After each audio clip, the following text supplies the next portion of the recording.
Good evening. Here is the Lagos State News at 7. I am Taiwo Baruwa. The Lagos State government says it has achieved tremendous leap in poverty reduction and women empowerment in the state in the last 1 year. Commissioner for Women Affairs and Poverty Alleviation, Cecilia Dada, who reeled out the activities of the ministry in Alausa, stated that a total number of 5,000 women who were trained in digital marketing received Android tablet to enhance their micro businesses. According to the commissioner, the ministry is also distributed 4,000 food packs as palliatives to the vulnerable women, widows and survivors after domestic violence to cushion the effect of fuel subsidy removal.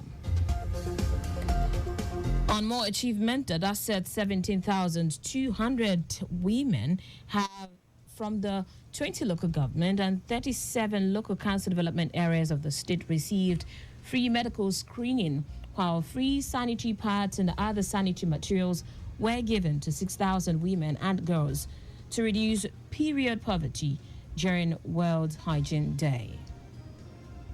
And the Lagos State Ministry of Women Affairs has taken that a step further. We have responders in the 57 local governments and local council development areas. They have been trained on what to do. So if you think ministry is too far, just call 767. There's somebody there to respond to you, and help will come to you.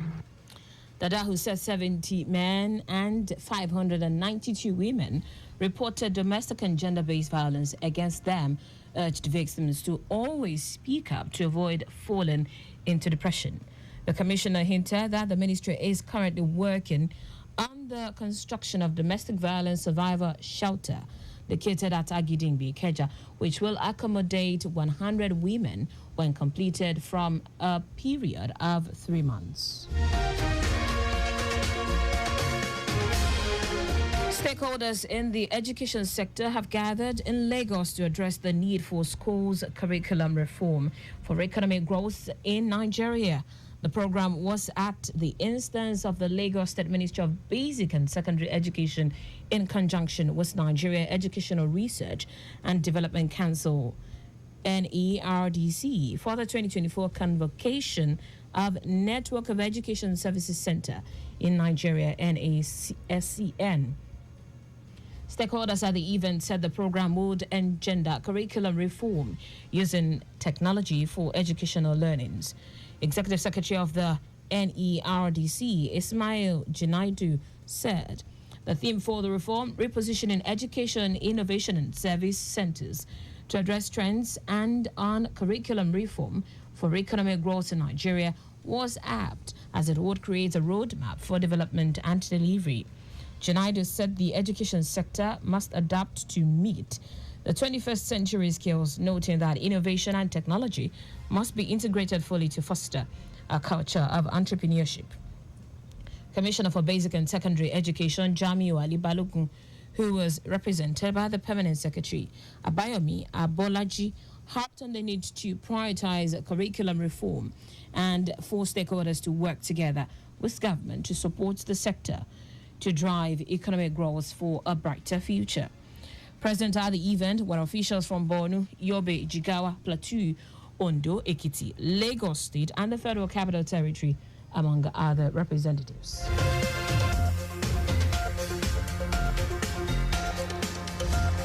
The Babajide Sanwo-Olu administration is not leaving any stone unturned to make Lagos a premier destination for innovation, technology, and cybersecurity hub in sub-Saharan Africa.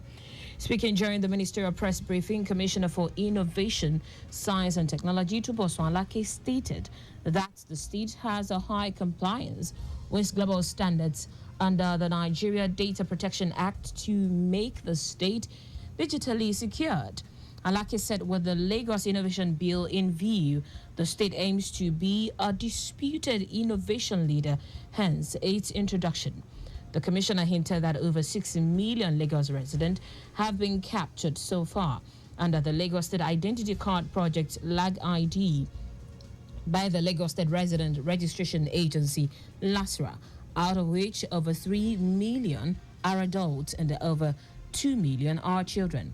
Alake said the phase 1 of the Metro Fiber project, which is about 2,700 kilometers of unified fiber ducts, had been completely laid, and urged residents to protect the facility from vandals who cut the fiber for selfish purposes. Monitoring of the fiber ducts, I do agree. We need to step up our monitoring, perhaps collaborating with the private sector, areas where we can also combine with people in those areas, residents association, to keep that infrastructure. That's something, of course, that is very well noted. Of all of the incomplete duct areas, and I can assure you there's going to be remediation across the entire sector. According to him, the ministry is developing a Lagos digital stack, which would increase the pace of government digitalization to fast-track resident interface with government agencies. Our correspondent Adeola Kindele reports that the state government had provided 800 million naira in grants for over 60 startups and more than 50 research projects in the year under review.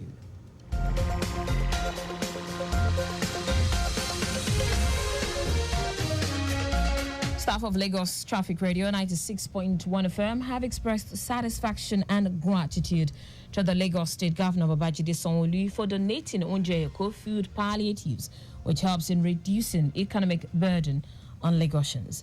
Members of staff of the station made this known after the handing over of 150 food packs to staff from grade level 1 to 9, which was led by the co-chairman governor's monitoring team on food palliatives.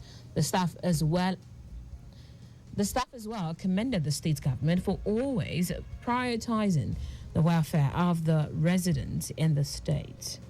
Well, I just want to appreciate the Lagos State government for this laudable initiative. It shows that the government has great concern for the citizens. I want to sincerely appreciate Governor Babajide Sanwo-Olu for the Onje-Eko palliatives. Pray that Lagos State will continue to grow bigger and bigger. We appreciate the Lagos State governor for the Onje-Eko initiative. May God continue to bless him and give him more wisdom to do more of this for Lagos State residents. I'm highly appreciative of the benevolence of the state governor, Babajide Sanwo-Olu. It's a one step to alleviate starvation amongst families. I really appreciate the Lagos State government for the fine gesture of distributing the food item. This is a very good example for other states to also follow. It will be recalled that the Onje-Eko initiative was introduced by Governor Babajide Sanwo-Olu's administration to cushion the effect of the economic hardship. And the Lagos State Governor Babajide Sanwo-Olu has commiserated with the Speaker of the State House of Assembly, Mudashiru Obasa, on the death of his beloved father, Alhaji Suleiman Obasa. The late Alhaji Suleiman Obasa died earlier today, May 21, 2024, at the age of 83. Governor Sanwo-Olu, in a statement by his special advisor on media and publicity, Wega Koshile, urged Obasa, the deceased family, friends and associates, and the entire people of Agege to immortalize the good name of the late businessman. Sanwo-Olu said he was a successful businessman, especially in the transportation and oil and gas sectors. And that's it on the state news at 7. But just before we go, speed thrills but kills. Please do not drive beyond specified speed limit. You can follow us and like all our various social media platforms: X Traffic Radio 961, Instagram Lagos Traffic Radio 961. Subscribe and watch our news and programs live on YouTube at Traffic Radio 961. You can also visit our website at trafficradio961.ng. Did you know that the Sanwo-Olu administration supplied 86,000 dual furniture sets to 775 public schools? You can get more details on the Lagos State Government website. For contact with the newsroom, send a message to info@trafficradio961.ng. That ends the news broadcast compiled by Zainab Adebeshi. I am Taiwo Baruwa. Thank you for listening. Good evening.